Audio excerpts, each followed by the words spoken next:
Yaradılış 44-cü fəsil. Yusifin itmiş kasası. Yusif öz ev nəzarətçisinə əmr eləyib dedi: Bu adamların çuvallarını gücləri çatına qədər ərzaqla doldur və hər kəsin pulunu öz çuvalının ağzına qoy. Kiçiyinin çuvalının ağzına isə mənim gümüş kasamı və taxıl əvəzinə verilən pulu qoy. O Yusifin dediyi sözə əməl elədi. Səhər açılanda bu adamları eşşəkləri ilə birgə yola saldılar. Onlar hələ şəhərdən uzaqlaşmamışdı ki, Yusif öz ev nəzarətçisinə dedi: Qalx o adamların dalınca get. Onlara çatdığın zaman belə söylə: Ne üçün yaxşılığa pisliylə cavab verdiniz? Bu kasa ağamın içdiyi və onunla baxıcılıq elədiyi kasa deyilmi? Siz çox pis iş tutdunuz. Ev nəzarətçisi onlara çatdı və bu sözləri söylədi. Qardaşlar ona dedilər: Ne üçün ağam belə sözlər söyləyir? Bu iş qullarından uzaq olsun. Biz çuvalımızın içində tapdığımız pulu Kənan torpağından sənə geri qaytardıq. Ağanın evindən necə qızıl yaxud gümüş oğurlaya bilərik? Qoy bu şey qullarından kimdə tapılsa, o adam öldürülsün və biz də ağamıza qul olaq. O dedi: Yaxşı, qoy siz deyən kim olsun. Bu kimin yanında tapılsa, o mənə qul olsun. Qalanlarınız isə təqsirkar olmayacaqsınız. Onların hər biri tələsi çuvalını yerə indirdi və çuvalının ağzını açdı. Ev nəzarətçisi böyüdən başlayıb kiçiyə qədər onları axtardı və kasa Binyaminin çuvalından tapıldı. Qardaşlar paltarlarını cırdılar və hər biri eşyəyini yükləyib şəhərə qayıtdı. Yahuda qardaşları ilə birgə Yusifin evinə gəldi. O hələ də orada idi. Onlar Yusifin önündə yerə qapandılar. Yusif onlara dedi: Bu nə işdir görmüsünüz? Güman eləmədiniz ki, mənim kimi bir adam baxıcılıq eləyə bilər? Yahuda dedi: Ağama nə deyim, nə söyləyim? Özümüzü necə təmizə çıxara bilərik? Allah öz qullarında təqsir gördü. İndi biz də, yanında kasa tapılan adam da ağamızın quluyuq.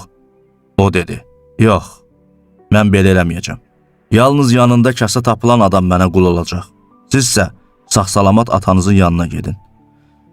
Yahuda ona yaxınlaşıb dedi: Ey ağam, xahiş eləyirəm ki, qulunun dediyi sözlərə qulaq as və quluna qarşı qəzəbin alovlanmasın. Çünki sən Firon kimi bir adamsan.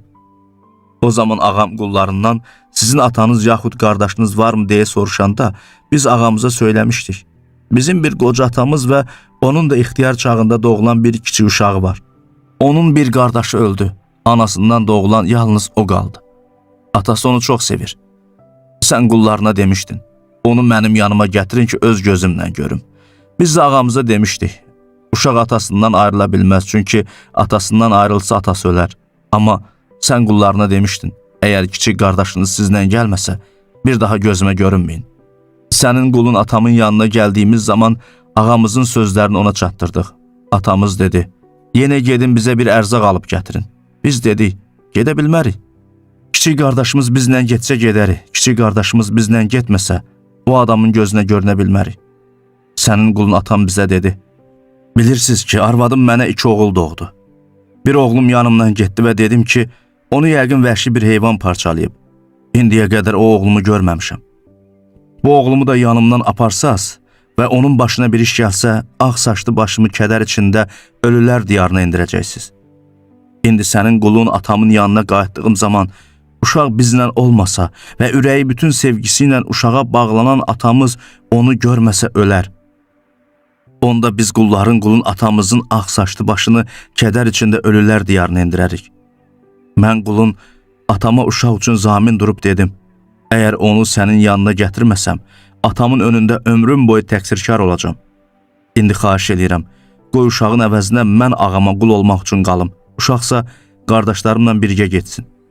Çünki o məndən olmasa, necə atamın yanına gedə bilərəm? Onda mən atamın başına fəlakət gəldiyini görərəm.